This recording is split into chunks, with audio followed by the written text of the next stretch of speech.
کنیز نام کی ایک لڑکی تھی جس کے نصیب میں اس کے اپنے ہی لوگوں نے 70 سال کا بیمار بوڑھا لکھ دیا تھا۔ سب اس کے نصیب پر ہنستے تھے اور سب کو لگتا تھا کہ اب اس کی زندگی برباد ہو جائے گی، مگر وہ یہ بھول بیٹھے تھے کہ خدا کی لاٹھی بڑی بے آواز ہوتی ہے۔ یہ کہانی آپ کو جھنجھوڑ دے گی اور آپ کو ہلا کر رکھ دے گی۔ آخر کیا لکھا تھا اس بوڑھے کی وصیت میں؟ جاننے کے لیے آخر تک دیکھیے۔ چلے کہانی شروع کرتے ہیں۔ یہ کہانی ایک ایسی یتیم لڑکی کی ہے جس نے اپنی پوری زندگی دوسروں کی خدمت میں گزار دی، اور جب دنیا نے اسے ٹھکرا دیا تو اللہ تعالیٰ نے اسے اتنا نوازا کہ سب دیکھتے رہ گئے۔ کنیز گاؤں کے ایک چھوٹے سے قصبے میں رہتی تھی۔ اس کے ماں باپ کا انتقال اس وقت ہو گیا جب اس کی عمر صرف 15 سال تھی۔ کنیز کا نہ کوئی بھائی تھا اور نہ ہی کوئی بہن تھی۔ وہ اپنے ماں باپ کے بغیر اکیلی رہ گئی۔ لوگوں کی باتوں سے ڈرتے ہوئے اس کا چچا اسے اپنے گھر لے آیا۔ کنیز کا چچا بہت اچھا انسان تھا، مگر وہ اپنی بیوی کی لمبی زبان کے سامنے بے بس تھا۔ چچی کو کنیز ایک آنکھ نہیں بھاتی تھی۔ وہ ہر وقت اسے ڈانٹتی رہتی۔ صبح کا سورج چڑھتے ہی کنیز کی بدقسمتی کا آغاز ہو جاتا تھا۔ فجر کے بعد ہی گھر میں چاچی کی ظالمانہ آواز گونجنے لگتی تھی۔ کنیز کبھی روتی کبھی اللہ سے صبر کی دعائیں کرتی تھی۔ چچی کا سلوک کنیز کے ساتھ بہت ظالمانہ ہو چکا تھا۔ وہ کنیز کو کھانے کے لیے باسی روٹی دیتی تھی اور کہتی تھی کہ شکر کرو رہنے کو چھت مل گئی ہے، ورنہ آج کل یتیم کو کون پوچھتا ہے۔ کنیز آنکھوں میں آنسو لیے اللہ کا نام لے کر وہ باسی روٹی کھا لیتی تھی اور اسی میں گزارا کرتی تھی۔ اسی طرح دن گزرنے لگے۔ ایک دن کسی آدمی نے چچا سے کہا کہ اب کنیز کی شادی کر دو، آخر کب تک جوان لڑکی کو گھر میں بٹھا کر رکھو گے۔ یہ بات چچی نے سن لی اور سنتے ہی وہ آگ بگولا ہو گئی۔ اسے کنیز کی شادی کی کم اور جہیز کی زیادہ فکر ہونے لگی۔ وہ سوچنے لگی کہ اب اس منحوس کو جہیز بھی دینا پڑے گا۔ کچھ دن بعد کنیز کے لیے ایک عورت رشتہ لے کر آئی۔ رشتہ لانے والی نے بتایا کہ لڑکے کا نام جمال الدین ہے۔ وہ لڑکا نہیں بلکہ بزرگ ہے۔ وہ ایک امیر کبیر سردار ہے، مگر وہ اکثر بیمار رہتا ہے اور پتہ نہیں اس کی زندگی میں کتنے مہینے باقی ہیں۔ اسے اپنی دیکھ بھال کے لیے ایک لڑکی چاہیے تھی۔ سب سے بڑی بات یہ ہے کہ وہ جہیز بھی نہیں لیں گے، بلکہ لڑکی کے گھر والوں کو الٹا پیسے دیں گے۔ یہ سن کر لالچی چچی بہت خوش ہوئی۔ اس نے فوراً چچا سے بات کی۔ چچا نے پہلے تو رشتے کے لیے انکار کر دیا اور کہا وہ 70 سال کا بوڑھا ہے اور ہماری کنیز ابھی بہت چھوٹی سی ہے۔ لیکن چچی کے سامنے چچا کی نہ چل سکی۔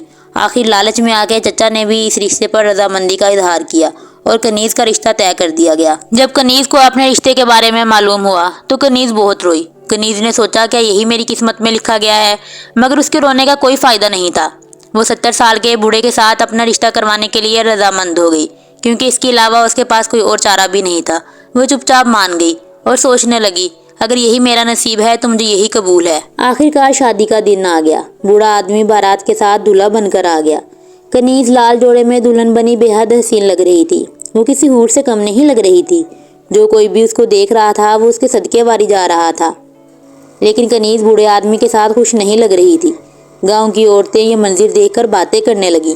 وہ کہنے لگی کنیز خود اتنی پیاری ہے، مگر نصیب دیکھو اس کا، اسے بوڑھے کے ساتھ باندھ دیا گیا ہے۔ کنیز ان کی یہ ساری باتیں چپ چاپ سن رہی تھی۔ خیر اس کی رخصتی کر دی گئی۔ کنیز بوڑھے کے ساتھ دلہن بنے اس کی شاندار حویلی میں داخل ہوئی۔ اس کا بہت شاہانہ استقبال کیا گیا۔ اسی رات بوڑھے آدمی کی طبیعت بہت زیادہ خراب ہو گئی۔ کنیز اس کے ہاتھ پاؤں دبانے لگی اور پوری رات اس کے پاس بیٹھی رہی۔ بوڑھے آدمی نے کنیز کی طرف دیکھا اور کہا تم میری بیٹی کی عمر کی ہو۔ میں نے شادی کسی ہوس کے لیے نہیں کی، مجھے صرف ایک ایسا ساتھی چاہیے تھا جو میرا خیال رکھ سکے۔ ایسے ہی وقت گزرتا گیا اور کنیز بوڑھے آدمی کی دل سے خدمت کرتی رہی۔ نوکر چاکر ہونے کے باوجود وہ اس کے سارے کام خود کرتی تھی۔ وہ اس کے ساتھ رہ کر مطمئن ہو گئی تھی۔ ایک دن بوڑھے آدمی نے کہا بیٹا مجھے معاف کر دینا، میں تمہیں کوئی خوشی نہ دے سکا۔ میں نے تمہاری جوانی کے قیمتی لمحات ضائع کر دیے۔ یہ کہتے ہی وہ دنیا سے رخصت ہو گیا۔ پوری حویلی میں اس کی موت کا کہرام مچ گیا۔ کنیز رو رو کر نڈھال ہو گئی۔ عدت پوری ہونے کے بعد بھی اس کے چچا اور چچی اس سے رابطے میں نہ رہے۔ جمال الدین کے جانے کے بعد کنیز پھر سے اکیلی ہو گئی۔